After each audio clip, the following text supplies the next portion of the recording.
Hey, dear members of the Soul Stories family. Today we will bring you a romantic love story. So let's get started. Don't forget to subscribe to our channel so you don't miss any meaningful stories. Chapter 1. Runaway Bride.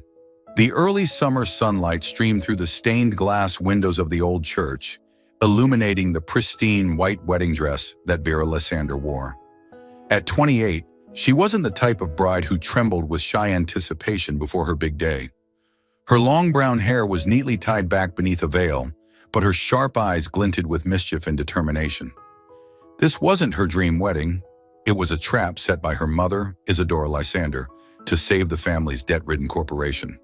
The groom, Cassian Holt, a wealthy businessman with a bland smile and a handshake as cold as cash, was the partner Isadora had chosen to trade for the Lysander family's survival. But Vera wasn't a pawn willing to play along. She had a plan. For the past month, Vera had been confined to the sprawling family villa, guarded 24/7 by a security team hired by her mother. Men in black suits, earpieces in place, hovered around her like ghosts. She'd once tried climbing out her bedroom window. Caught within 5 minutes, she'd faked an illness to slip out the back gate, only for Isadora to install more cameras. Each failure was a lesson. And Vera realized one thing. The wedding day would be her only shot. With everyone distracted by guests and the guards' attention scattered, she, in her dazzling wedding gown, would become the perfect decoy to fool them all. In the bride's preparation room, the sound of violins drifted in from the ceremony hall, soft yet stifling, like a noose tightening around Vera's neck. Isadora entered, dressed in a deep green silk gown, her face cold, but unable to hide a smug satisfaction. "You look decent," she said, her tone flat, as if reading a financial report. "Behave yourself. Cassian is a generous man, and we need him." Vera gave a faint smile, her hands clasped tightly behind her back to hide a slight tremble of nerves. "I know, Mother," she replied, her voice dripping with mock sweetness that even she found amusing. Isadora nodded, satisfied, then left to greet the VIP guests. The moment the door closed, Vera locked it with a lightning-fast motion. She bent down, lifting the voluminous gown to reveal a small fabric pouch strapped to her thigh. Inside were her weapons, an old pair of jeans, a black t-shirt, and worn-out sneakers that remained her trusty companions. She smirked, muttering to herself, "You think you've won, Mother?" Not yet. With the dexterity of someone who'd once escaped a strict summer camp as a kid, Vera slipped off her white high heels, keeping one in hand as a makeshift weapon, then quickly pulled on the jeans and t-shirt beneath the wedding dress. She laced up her sneakers, checking herself in the mirror one last time. The gown still concealed everything, a perfect disguise for her plan. A loud knock rattled the door. "Miss Vera, it's time!" A deep voice from the security team called out. Vera took a deep breath, unlocked the door, and stepped out with the calm demeanor of an obedient bride. 2 guards flanked her, escorting her down the long hallway to the ceremony hall. The organ music swelled, and guests turned to watch, whispering about the beauty of the Lysander bride. Vera maintained a flawless smile, but in her mind each step was a countdown to freedom. As she walked down the aisle, Cassian Holt's gaze met hers from afar. Dressed in an expensive gray suit, he smiled smugly, as if he already owned her. Vera glanced at Isadora, who stood rigid, arms crossed, her icy stare commanding. "Don't do anything stupid." But Vera was ready. A few meters from the altar, she pretended to stumble, clutching her dress as if losing balance. "Oh!" she exclaimed, loud enough to draw attention. The guards moved toward her instantly, but that was her moment. With a decisive yank, Vera grabbed the outer layer of her gown and tore it off. The sound of ripping fabric echoed through the stunned silence, leaving guests gaping. Underneath, she revealed her casual clothes, jeans, t-shirt, sneakers, a vivid declaration of rebellion. Before anyone could react, Vera bolted through the crowd, shoving aside a guard trying to block her, and shouted, "I'm not selling my life to anyone!" Her voice rang out, proud and exhilarated, drowning out the faltering organ music. Chaos erupted. Isadora roared from behind, "Stop her!" But Vera had already reached the main doors, her feet pounding the cold stone floor of the church. The outside air hit her, cool and liberating. Vera sprinted down a side path beside the church, heart racing, adrenaline surging like a sweet victory. She didn't look back until her body slammed into something solid. A sleek black SUV parked by the roadside jolted from the impact, and Vera tumbled to the ground, hands scraping the pavement. The clatter of a coffee cup hitting the floor followed, accompanied by a low, cold voice.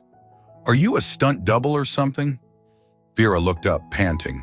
Standing before her was Cale Draven, a tall man in a white shirt now stained with coffee. His dark hair was slightly mussed, and his gray eyes flickered with irritation mixed with curiosity. He scanned her from head to toe, half a wedding dress still dangling around her waist, jeans peeking out, dusty sneakers, hair wild as if she'd just escaped a storm. Vera, despite having run for her life, refused to back down. She stood, brushing off her hands, and shot back defiantly, "No, I'm someone who just beat fate at its own game." Cal frowned, clearly unimpressed. "Beat fate and cost me my coffee?" he said dryly, brushing the stain on his shirt as if it were her greatest sin.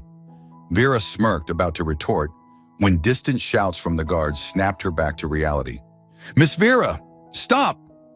Without hesitation, she turned and dashed into a nearby alley, leaving Cale standing there with his SUV and a baffled expression. In Vera's mind, Cale was just an arrogant stranger who'd stumbled into her escape route. To Cale, the bizarre girl who'd ruined his morning was nothing more than a lunatic full of trouble. But neither of them knew that this collision was only the beginning of an inescapable chain of fate. Chapter 2. Collision Course, Fated Reunion. 3 days after escaping her wedding, Vera Lysander stood behind the counter of a small bakery called Honeycrumb on the outskirts of the city. The shop was tucked away on a quiet street, with the scent of freshly baked goods wafting from the oven and the jingle of a bell ringing each time a customer pushed the door open. Vera wore a light blue apron, her hair tied up high, her hands deftly wiping down the counter, a stark contrast to the rebellious bride from days before. She'd taken this job not just for money, but to start over, severing all ties with Isadora Lysander and the suffocating world of the Lysander family. The meager savings in her pocket were enough to rent a rundown room, but Vera didn't care. Freedom was worth more than anything. Today was her first shift, and Vera was determined to do well. She wasn't clumsy by nature, but the tension from her days on the run still left her slightly distracted. The shop's owner, a middle-aged woman named Marla, had given her clear instructions. "The customers here are easygoing. Just smile a lot and you'll be fine." Vera nodded, though inwardly she thought, "Smile at who when the whole world once tried to chain me to some rich old man?" She just finished wiping the counter when the bell chimed. Her first customer of the shift walked in. Cale Draven pushed the door open, his demeanor cool in a light gray dress shirt and black slacks.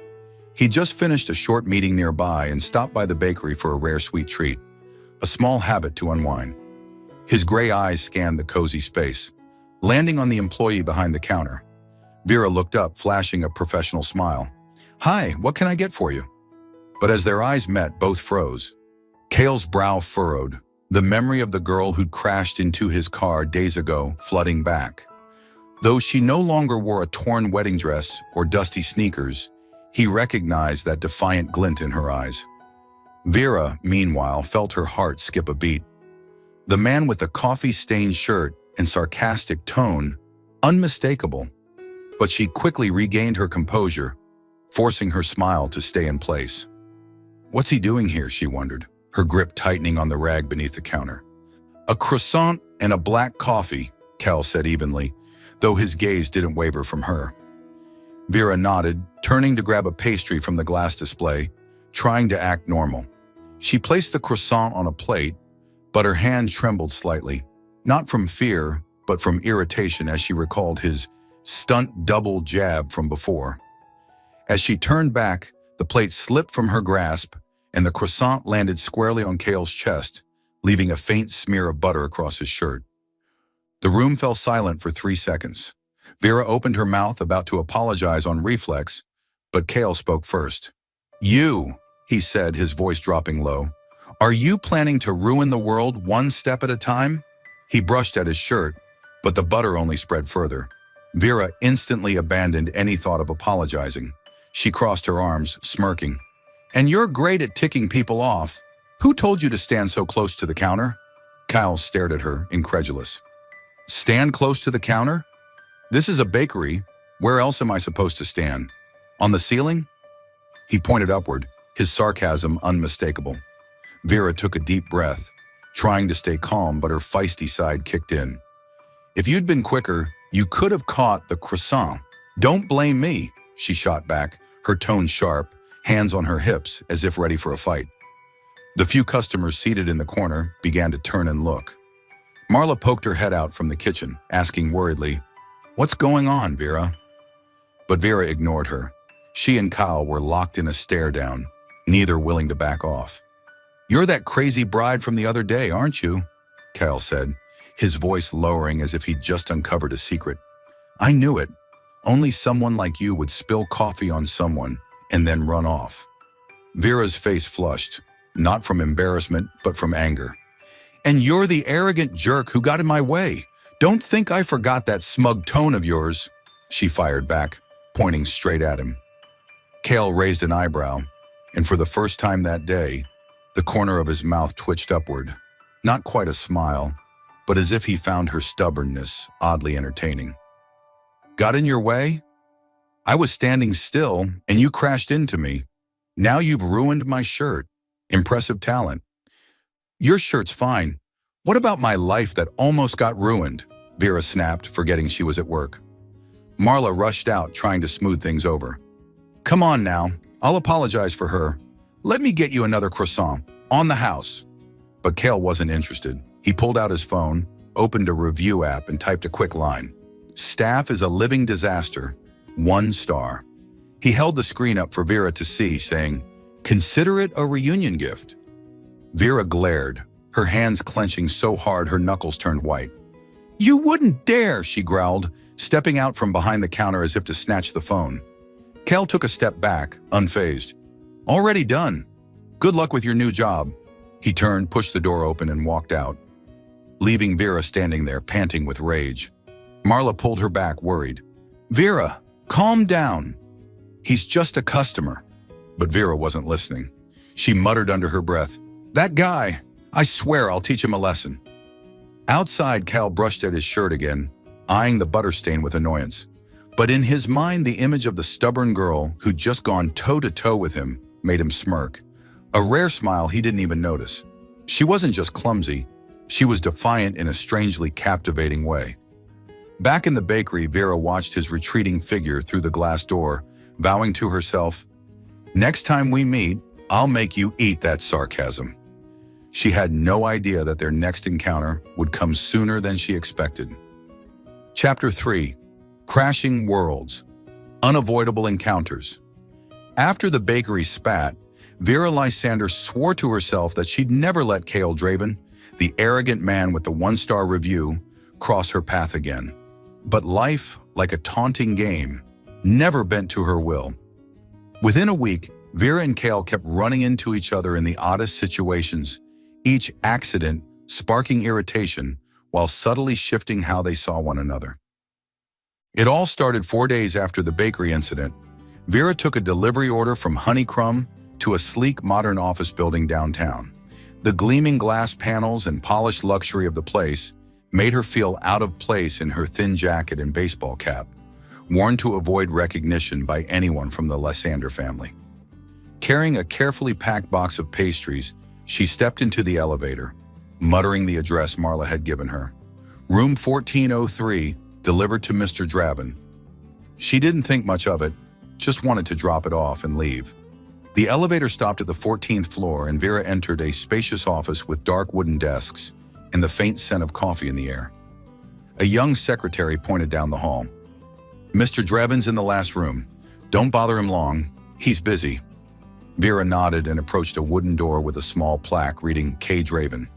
Without waiting for a response, a bad habit from childhood, she pushed it open. Inside, Kel sat behind a desk, pen in hand, eyes fixed on a thick stack of documents. He looked up, about to speak, but froze when he saw Vera. "You?" he asked, his voice icy. Vera froze too, nearly dropping the box. You? She replied, her voice pitching high with shock. Before either could say more, Vera stepped forward to set the box on his desk, but her hand knocked over a glass of water nearby. It spilled, soaking the papers in front of Cale. What the hell are you doing? Cale shot up, snatching the documents, though ink had already bled into one corner. Vera stood stunned, then grabbed tissues from the desk and wiped frantically, making it worse. I didn't mean to, she said, her voice slightly panicked, but still defiant. Cal yanked the tissues from her, growling, You don't mean to, yet every time we meet, it's a disaster? Coffee, pastries, now my papers. Are you trying to ruin my entire life? Vera smirked, refusing to back down. Don't blame me. Who leaves a glass of water lying around like that? The secretary rushed in at the noise, alarmed. Mr. Draven, are you okay? Kyle waved her off, then turned to Vera. What kind of VIP customer are you, delivering all the way here? Vera crossed her arms, retorting, I'm working, not like some people who just sit around judging others. Cal stared at her, his expression a mix of annoyance and confusion, then pointed to the door. Take your pastries somewhere else. I don't want them anymore. Vera grabbed the box, stormed out, muttering, This guy's a nightmare. But as she stepped into the elevator, a strange feeling hit her, like she just lost a round she didn't understand. Less than 3 days later, Vera ran into Cale again, this time at a charity auction in a lavish hotel. Marla had convinced her to tag along. Think of it as an experience. Maybe you'll snag some big clients. Vera reluctantly agreed, wearing a simple black dress borrowed from Marla, feeling out of place among the crowd in tuxedos and evening gowns. The auction was raising funds for underprivileged kids, and Vera sat in a corner, not planning to bid. But when an abstract painting came up and the host called, starting at $500, Vera, for some reason, raised her hand. She'd only meant to ask if it was sold separately. The host immediately cheered, $500 from the lady in the corner. Anyone higher? Vera panicked, about to clarify, when a deep voice rang out from the VIP seats. $1,000. She turned and her heart stopped as she saw Cale Draven, holding up his paddle, staring right at her like it was a challenge. 1,500, Vera shouted without thinking, driven by her refusal to lose. Kyle raised an eyebrow. 2,000. The crowd buzzed and Vera, face flushing, yelled, 3,000. She had no money, but her pride wouldn't let her stop. Kyle looked at her, the corner of his mouth twitching, then raised his paddle. 10,000. The host banged the gavel. $10,000 to the gentleman in the VIP row. Vera exhaled in relief, but froze when Kyle stood, walked over and whispered, You don't have the money, do you? I just saved you. Vera glared. Who needs your saving? I was just asking. Kyle smirked. Asking your way into bankruptcy? Impressive. He walked off, leaving Vera sitting there, fuming and embarrassed. Later, she learned Kyle was the event's secret sponsor and had dropped $10,000 to bail her out, an act she didn't know whether to hate or appreciate. But in that moment, she just wanted to dig a hole and disappear. Before she could recover from the auction, the next day brought heavy rain. Vera dashed into a convenience store for shelter, her jacket soaked, hair plastered to her face. As she stepped inside, she spotted Cale at the checkout, holding a water bottle. You again, she blurted, her voice thick with frustration. Cale turned, frowning. Are you following me? Vera snapped back. Who'd want to? It's raining. I'm just hiding. They stood a few feet apart, silent, until Vera accidentally bumped a nearby shelf. A stack of instant noodle boxes crashed to the floor, and Cal looked at her. Did you do that? Vera shot back. You're closer. Maybe you did. They argued fiercely over who knocked the shelf, their voices drowning out the rain outside. A store clerk rushed over, asking them to pick up the mess, and they reluctantly bent down. As they did, the rain intensified. The store lost power, and the automatic doors locked. They were trapped. Vera sat in a corner, hugging her knees, muttering about her rotten day, while Cale leaned against the wall, silent. After a while, he pulled an umbrella from his bag, opened it, and handed it to her. Take it. Don't get any wetter. Vera was surprised but took it, mumbling, I don't need your pity. When the rain stopped, they stepped outside, and Kale quietly held the umbrella over her until she reached the bus stop. He said nothing, just turned away as she boarded. Vera watched him through the window, thinking for the first time, he's not entirely awful. Meanwhile, Kyle, back in his car, told himself, she's stubborn as hell, but interesting. These reluctant encounters, though chaotic, had planted the first seeds of something neither yet recognized. Spilling water, bidding blunder, trapped in the rain. Which moment's the funniest to you?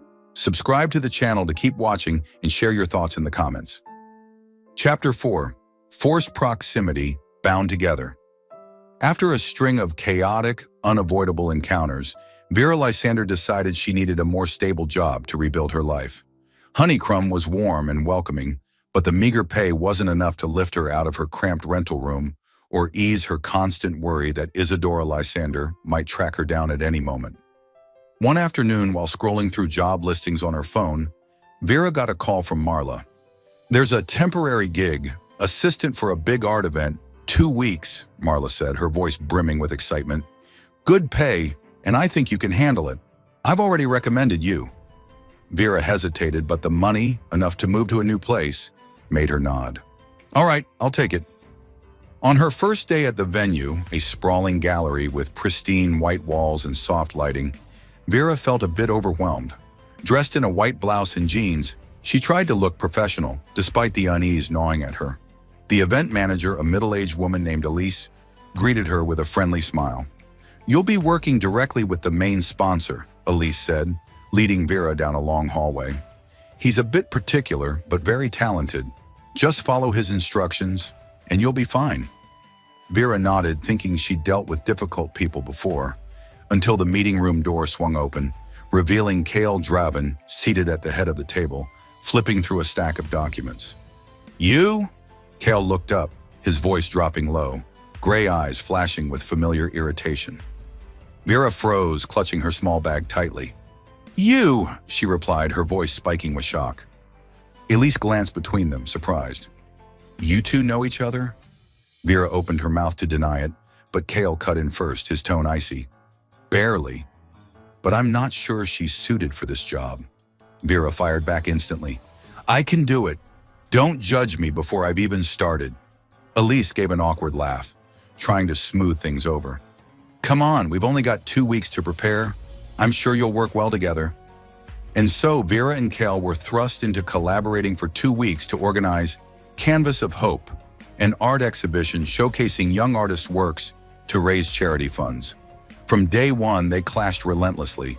Vera wanted simplicity, minimal setup, focus on the art, no extravagance. People are here for the paintings, not a stage show, she said at the first meeting, tapping the table. Kyle, on the other hand, demanded perfection. Precise lighting, elegant ambiance, every detail controlled.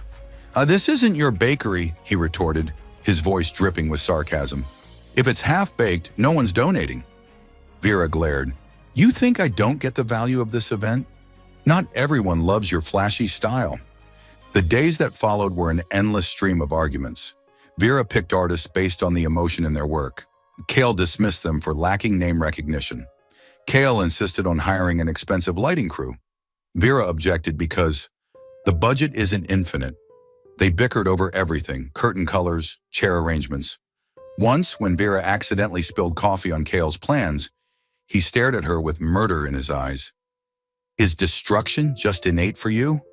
Vera smirked. And driving people insane? Is that innate for you? Elise and the other staff could only watch from the sidelines, shaking their heads in dismay. But amid the tense standoffs, a small incident shifted the dynamic. On the 5th day, a young artist named Milo, a skinny, shy boy with messy hair, arrived at the gallery to deliver his painting. Trembling, he told Vera that his main piece had been ruined by rainwater and he couldn't afford to redo it. I don't know what to do, he mumbled, eyes red. Vera looked at him, recalling her own helplessness when trapped in the Lysander house. She patted his shoulder. Don't worry, I'll help you. Vera brought it up at the next meeting, suggesting they use contingency funds to help Milo recreate his work. Kale, reviewing papers, cut in. No, that fund's for emergencies. not personal charity. Vera shot to her feet, slamming the table. This isn't charity, it's an investment. He's talented, can't you see that? Cal met her gaze, ready to argue, but her unwavering resolve made him pause. After a long silence, he sighed. Fine, but you're responsible if he messes up. Vera nodded, stunned he'd agreed. Over the next 3 days, they both pitched in for Milo. Vera sourced cheap materials and taught him how to protect his work, while Cale quietly called a friend to reprint the frame for free. When Milo finished his new piece, a vibrant painting of hope, he hugged Vera, tears streaming. Thank you. I never thought I'd get to be in an exhibition.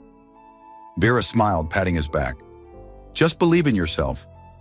Cal stood a few steps away, watching, the corner of his mouth twitching upward. For the first time, he saw Vera as more than stubborn. She was warm. The night before the exhibition, a heavy rain fell. Vera stood alone in a corner of the gallery, staring out the glass window, her eyes tinged with sadness. She remembered her wedding escape, the rain tapping the church roof, the mix of freedom and fear as she ran. She didn't hear Kyle's footsteps until a white handkerchief appeared in front of her. Startled, she turned to see Kyle standing there, holding it out, his face expressionless. Wipe your hand, he said, voice low. The rain didn't get you, but you look like you're about to cry. Vera blinked, surprised, but took the handkerchief, muttering, I'm not crying, just remembering some things. Kyle didn't press, standing beside her, watching the rain. Silence settled, but for the first time it wasn't stifling. It felt oddly comforting, like an unspoken understanding. Vera wiped her hands, glancing at Kyle. He's not entirely a jerk. Kyle inwardly thought, she's not just trouble. The 2 weeks ended with a successful exhibition. They still argued, still kept their distance. But moments like helping Milo and the handkerchief had planted seeds of change. Vera began to see Kyle as more than an arrogant perfectionist. He cared in his own way. Kyle, though he wouldn't admit it, realized Vera wasn't just stubborn, she had a heart worth respecting. They weren't friends yet, but they were no longer enemies. Chapter 5. The Unmasking, Truth Revealed. After 2 weeks of working together on the art event, Vera Lysander thought she'd begun to understand Cale Draven, a cold, perfectionist man who occasionally threw her off with unexpected gestures, like the handkerchief in the rain or his quiet help for Milo. Though their arguments never ceased, Vera no longer saw Cale as the detestable enemy she once did. But she never imagined that, just as the Canvas of Hope exhibition wrapped up, a secret about him would upend everything she thought she knew. It all started the evening after the exhibition. The event was a resounding success. Paintings sold for high prices, the charity fund raked in tens of thousands of dollars, and both Vera and Cale earned praise from Elise. Exhausted from 2 grueling weeks, Vera still felt a quiet satisfaction. She stood in a corner of the gallery, watching the artwork being packed away, a cold glass of water in hand. Kyle, as usual, stood a few meters off, chatting with a group of VIPs. Dressed in a black suit, he exuded calm, but something about how he declined a handshake from an older man caught Vera's eye. He's so arrogant, she thought, yet couldn't shake a flicker of curiosity. That night, while tidying up the last of the documents, Vera accidentally picked up a business card that had slipped from Cale's stack of papers. It was black with silver trim, simply stating, Cale Draven, Chairman, Draven Holdings. Vera frowned, not thinking much of it, until she flipped it over and saw a small line. Real Estate Investment Management, 12 national branches. She froze, her hand trembling slightly. Draven Holdings? The name wasn't unfamiliar. It had come up in her mother's meetings, Isadora Lysander mentioning it as a powerful conglomerate the Lysanders always wanted to partner with, but could never reach. Vera pieced it together. Chairman, Cale was a tycoon. She couldn't believe it. Kyle, the man she'd spilled coffee on, argued with over instant noodles in a convenience store, was a real estate mogul. Vera racked her brain. He always dressed simply, no flashy watches or boasting, even driving his own SUV instead of having a chauffeur. But this card couldn't be fake. She slipped it into her pocket, resolved to dig deeper, though a familiar unease crept in. the suspicion she'd learned from Isadora about the elite. The next day, Vera went to the public library, borrowing a computer to search. A few clicks revealed a slew of old articles about Draven Holdings, a real estate empire owning dozens of skyscrapers, resorts, and malls nationwide. But info on Cale was scarce. One piece from 3 years ago noted, Cale Draven, sole heir of the Draven family, refused to take over the company after his father's death, opting for a low-profile life. Draven Holdings is now run by its board, though he retains the largest share. Vera reread it, feeling the ground shift beneath her. Living low profile? Rejecting his inheritance? She wasn't sure what to believe, but it started to click. Cale's discretion, his presence in unexpected places, the cool confidence she'd mistaken for arrogance. An internal conflict erupted in Vera. She despised the wealthy, people like Isadora, like Cassian Holt, who used money and power to control others. Her life had been caged by her mother's schemes, and she'd sworn never to tangle with that world again. Yet Cale was different. He didn't flaunt, didn't force her, even rejected the life he could have dominated. Sitting in the library, hands gripping the table's edge, Vera wondered, who is he really? A pretender hiding his true self, or someone genuinely different? She needed answers, and there was only one way to get them. That afternoon, Vera marched to Cale's office, the same place she'd once delivered pastries. Unannounced, she pushed the door open, clutching the business card like a final trump card. Cale stood by the window, gazing at the city, turning at her footsteps. "What are you up to now?" he asked, his tone even but his eyes wary. Vera didn't beat around the bush. She held up the card, her voice shaking with anger and confusion. "Explain this. Who are you? A hidden tycoon, right? Draven Holdings. That name's not new to me." Cale glanced at the card, then at her, showing no surprise. He stepped forward, took it from her hand, and slipped it into his pocket. "You went through my things?" he asked, his voice cool but not harsh. Vera crossed her arms. "It fell out. I picked it up." "Don't dodge the question. You're some rich guy playing a role, aren't you? Pretending to be normal for what? To trick someone?" Her words cut like knives, but inside she was a mess. She didn't want to believe Cale was like Isadora, yet her past wouldn't let her trust easily. Cale stayed silent for a moment, then sat down, meeting her gaze head-on. "I'm not playing a role," he said, his voice low and firm. "I was born into that family, but I didn't choose it. My father wanted me to take over. I refused. I live quietly because I don't want to be defined by money or power. Draven Holdings is mine, but I don't run it. I let others handle it." He paused, a flicker of sadness in his eyes. "I don't need wealth to define me, Vera." Vera stood there, fists clenched, unsure how to respond. His words rang true, but she couldn't accept them outright. "Nice speech," she shot back, her tone biting. "But I know how the rich work. My mother, Isadora Lysander, said pretty things too before selling me off to a guy like Cassian Holt. How are you different?" Kyle's brow furrowed, the first time she'd seen him rattled. "Lysander?" he repeated, his voice dropping. "You're Isadora's daughter?" Vera nodded, her eyes red but tearless. "Yes, and I hate everything tied to her world. Money, power, people like you." Cale stood, stepping closer, his voice firm. "I'm not Isadora. I don't sell people. Don't force them.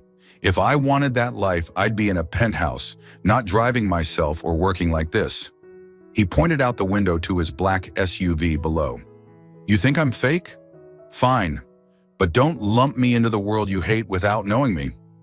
The confrontation ended in silence. Vera turned and left the office, her mind a storm of conflict. She wanted to believe Cale, but the fear of being hurt, rooted in her past with Isadora, kept her guarded. Cale, alone in the room, watched her go, wondering why her words unsettled him so much. The truth was out, but the gap between them didn't close. It widened, waiting for a chance to be bridged. Kyle's a tycoon, but will Vera trust him? Share your thoughts in the comments. Would you believe him or doubt him? Chapter 6.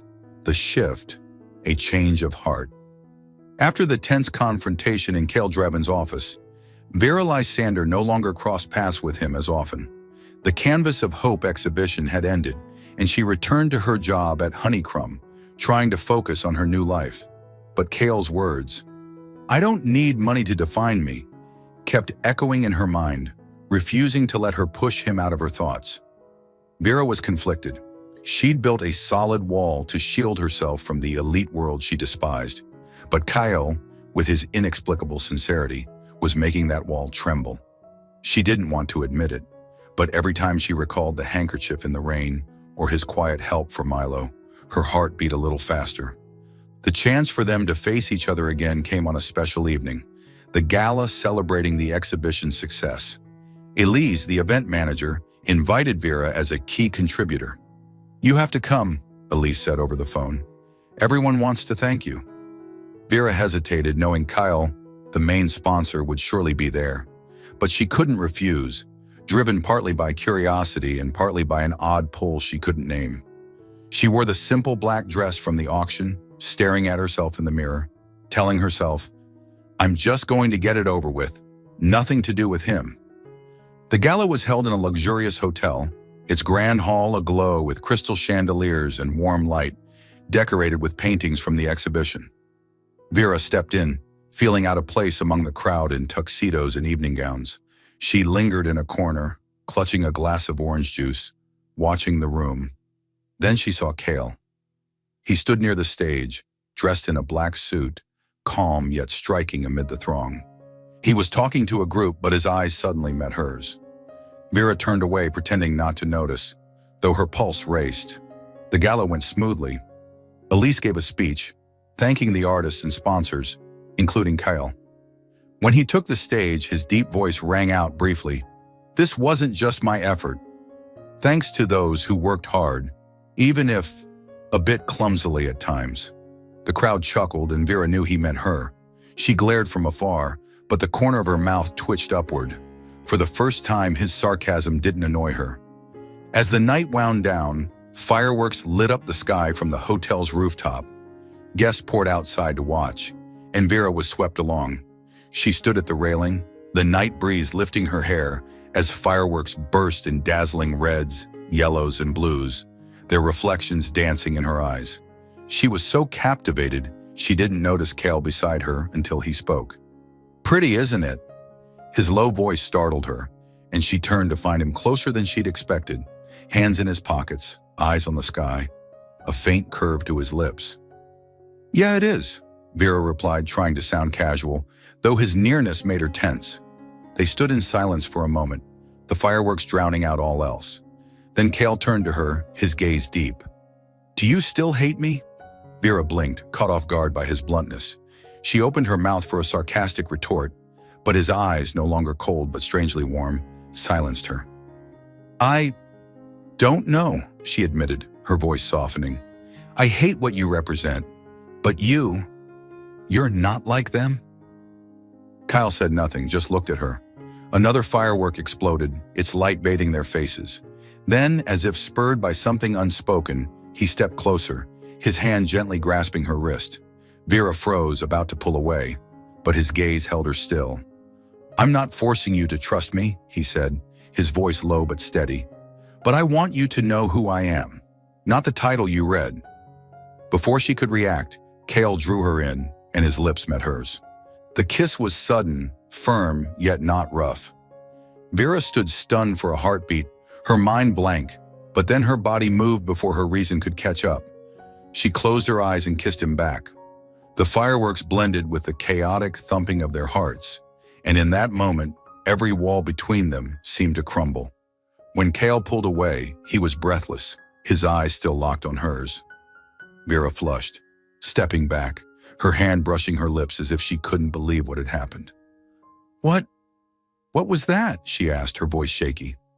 "I don't know," Kale replied, and for the first time she saw him flustered. "I just couldn't stop myself." Vera turned away, hiding the storm of emotions inside her. She wanted to run, but her feet wouldn't move. That kiss was unlike anything she'd known. Not the coercion of Isadora, not the calculation of Cassian. It was real, and that scared her. In the days that followed, Vera couldn't stop thinking about Kale. She realized he wasn't like her mother or the elites she'd met. He didn't use money to manipulate. didn't force her into anything. Even after the kiss, he'd let her walk away freely. She recalled how he'd rejected his inheritance, lived quietly, in the small moments like the handkerchief or helping Milo. He's not like them, she told herself, but fear clung to her. Her past with Isadora had taught her that trust led to pain, and she didn't want to repeat that mistake. Kale, meanwhile, was restless too. The rooftop kiss hadn't been planned, but it had shattered the cold shell he always wore. He thought of Vera, her stubbornness, her strength, the fleeting sadness in her eyes when she watched the rain. He realized he wanted to protect her, not just from Isadora or her past, but from the doubts she trapped herself in. But he didn't know how, and that unsettled him, a rare feeling for someone so in control.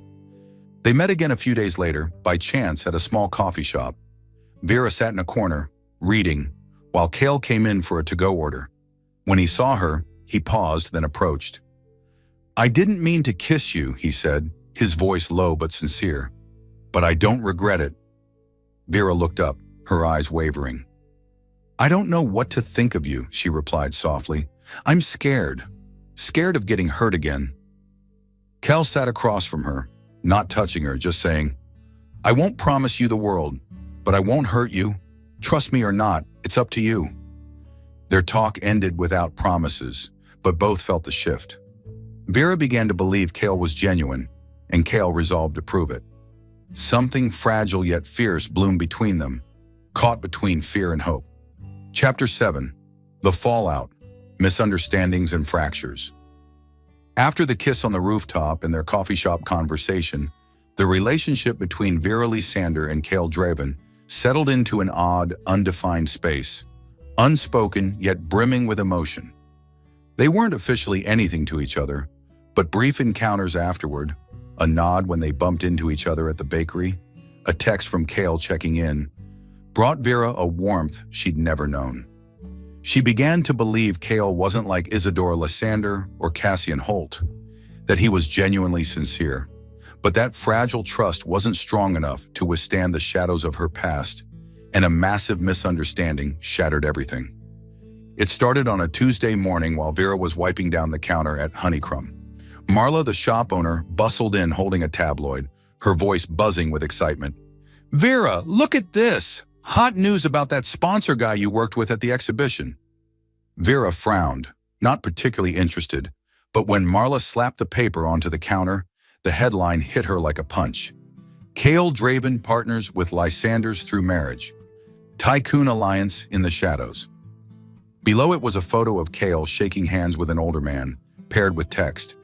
Sources say Draven Holdings is negotiating with the Lysander conglomerate to solidify its position with an arranged marriage as the bridge. Vera stood frozen, her trembling hand dropping the rag to the floor. She reread every word, feeling the blood drain from her body. Marriage? The Lysanders? Isadora's name wasn't mentioned outright, but Vera knew her mother ran that empire.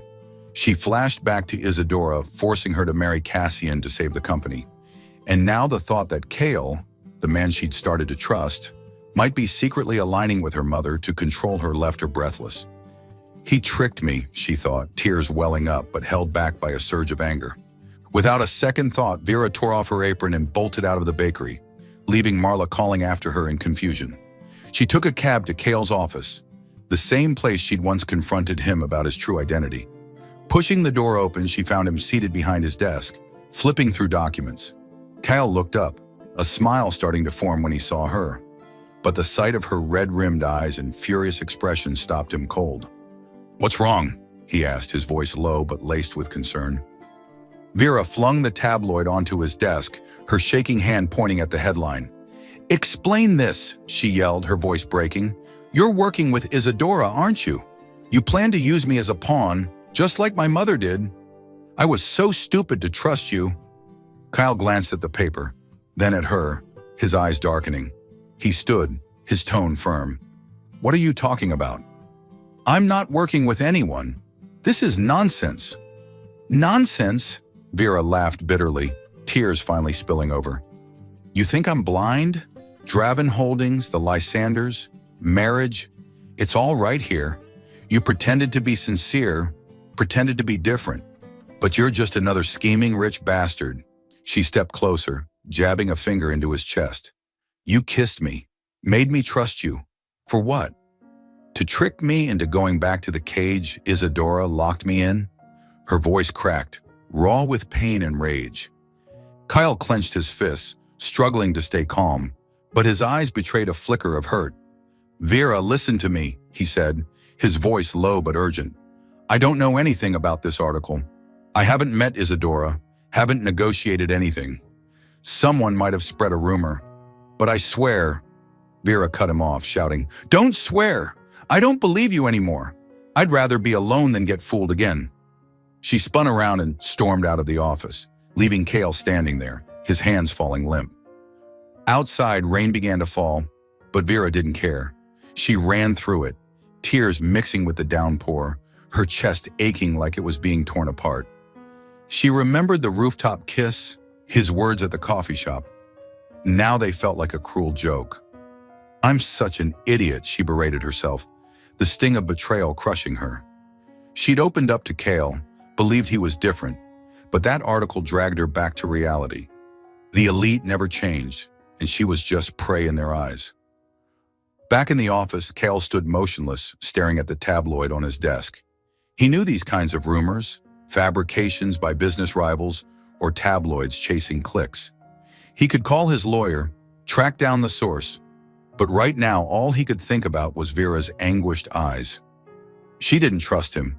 She thought he'd betrayed her, and that cut deeper than any criticism he'd ever faced. He wanted to chase after her, explain, but he stopped himself. She doesn't believe me, he thought, his fist tightening. If she didn't trust him now, explanations were pointless. Kyle sank into his chair, gazing out the window at the thickening rain. He recalled their moments together, her stubbornness, her rare smile when helping Milo, the kiss under the fireworks. He'd thought she was the one person who saw past his tycoon facade to the man beneath. But now she was gone, taking the fragile trust he'd just kindled. He didn't follow her, not out of pride, but because he feared if she couldn't believe him now, she never would. Vera returned to her rental, drenched and exhausted. She curled up on the bed, hugging her knees, trying to erase Kale from her mind. But the more she tried, the more she remembered, and the more it hurt. She didn't know that. Across the city, Kale sat in his car, watching the rain, his heart heavy. A misunderstanding had torn them apart, and both were left wounded, neither willing to cross the divide to mend it.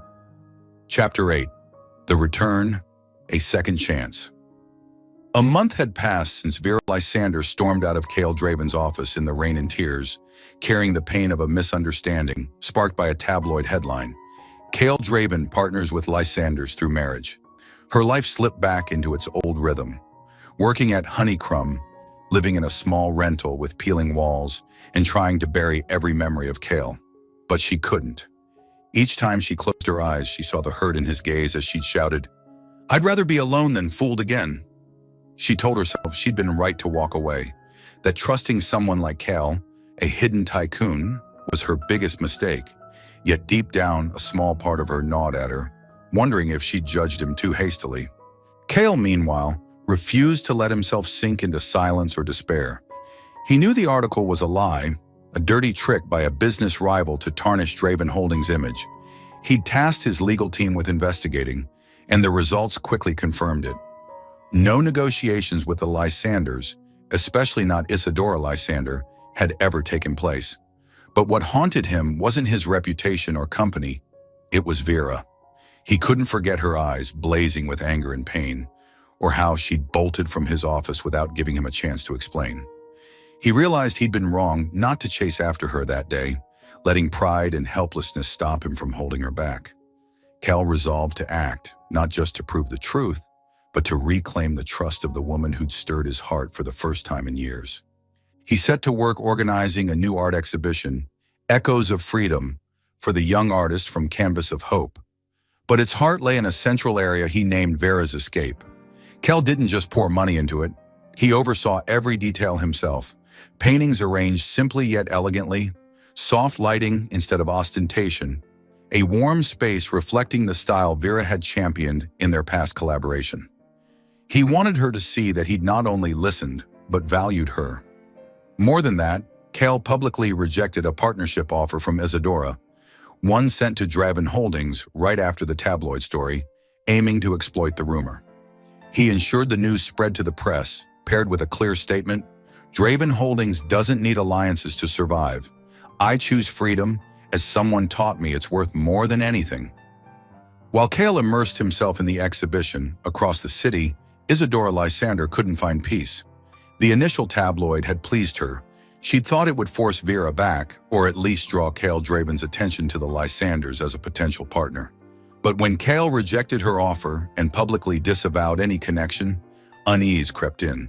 She sat in her lavish office, a glass of wine in hand, staring out at the city through a vast window. Vera had vanished from her life since the wedding escape, and now Vera's escape in the headlines felt like a stinging reminder of her failure. For the first time in years, Isadora felt regret. She recalled forcing Vera, her cold words like, "This is your duty," and how she'd turned her daughter into a pawn in a power game. She wondered, where did I go wrong? The opening day of Echoes of Freedom arrived, and word of Vera's escape swept through the city. Marla, the bakery owner, brought Vera a fresh newspaper, her voice bubbling. "Vera, look, your name's everywhere. That guy made a whole exhibit section for you." Vera took the paper, her hand trembling as she read the headline. Cale Draven rejects Lysander deal, names exhibit Vera's escape to honor freedom. The article quoted Cale, "I don't need alliances or money to live true to myself. This is how I prove it."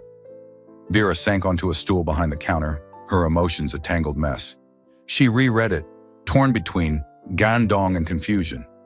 Did he really do this, she wondered, her heart racing as she considered what he'd given up. Not just a deal, but a chance to bolster his empire, all to prove something to her. She hadn't planned to attend the exhibition.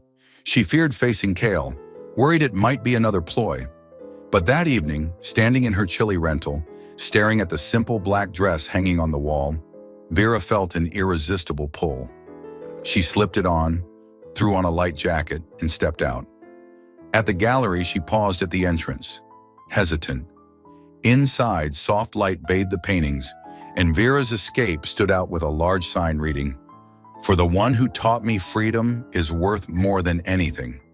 Vera took a deep breath and walked in, her heart pounding. She moved through the exhibit, feeling the sincerity in every detail. No flashiness, just the understated elegance she'd once advocated. Then she saw Cale. He stood in a corner of the section, dressed in a plain white shirt, holding a glass of water, his gaze distant as if waiting for someone. When he turned and saw her, he froze, nearly dropping the glass. "Vera," he called, his voice low but filled with surprise. Vera approached, her eyes red, unable to hide her emotions. "You did all this? For what?" she asked, her voice trembling. Cal set the glass down and stepped closer, his eyes locked on hers. "For you," he said without hesitation. "I didn't partner with Isadora, didn't align with the Lysanders. I rejected them, rejected anything that could make you doubt me. I wanted you to see who I am, not the title you fear." Vera stared at him, tears streaming down her face. She remembered the days she'd run, the walls she'd built to protect herself, and the pain of thinking he'd betrayed her. But now, standing before Vera's escape, her doubts melted away. "I used to run," she said, her voice breaking. "From Isadora, from Cassian, from everything. But now I choose you." Kyle smiled, a rare, warm smile she'd never seen so fully. He stepped forward, taking her hand. "Then let me be the one to run to you this time." The crowd around them drifted away, leaving the two in the heart of the exhibit. Kyle pulled her into an embrace, not rushed like the fireworks kiss, but gentle and steady. Vera rested her head against his chest, feeling his heartbeat sync with hers. At that moment, a figure appeared at the entrance. Isadora Lysander, in a deep green silk dress, stepped in with a complex expression. She'd heard about the exhibition, about Vera's escape, and couldn't stop herself from coming. Seeing Vera in Cale's arms, she halted, her hand tightening on her purse. Vera turned, spotting her mother, her eyes a mix of surprise and wariness. Isadora approached, her voice soft but shaky. "Vera, I didn't expect you here." Vera opened her mouth to respond coldly, but Isadora raised a hand to stop her. "I was wrong," Isadora said, her eyes red. "I forced you, thought money was everything. But when you left, when I saw this," she gestured toward Vera's escape, "I realized I lost you long ago. I'm sorry." Vera stood still, unsure what to say. An apology from Isadora was something she'd never imagined, and it threw her off balance. Kyle squeezed her hand tighter, a silent encouragement. Finally, Vera gave a small nod. "You don't need to apologize, but I'll live my life, not yours." Isadora offered a sad smile, turned, and walked away, leaving Vera with the freedom she no longer controlled. Weeks later, Vera and Kale stood beside the sleek black SUV, the spot where they'd first collided in chaos. Vera wore a simple white dress, not a forced wedding gown, but her own choice. Kyle looked at her, his gaze tender. "This time, do you want to run?" Vera smiled, taking his hand. "No, I choose to stay." They climbed into the car, embarking on a new journey together. A willing marriage, free of schemes or pressure, built solely on the love and understanding they shared. Thank you for following this heartfelt story of Soul Stories channel. And share your thoughts about the story in the comments below. If you believe that true love can withstand all trials and sometimes begins in the simplest of ways, don't forget to hit the like button and share this story with your friends. To never miss out on touching and meaningful stories, subscribe to our channel and help us spread messages of love and warmth to everyone. Let's cherish the beautiful moments of life and love together.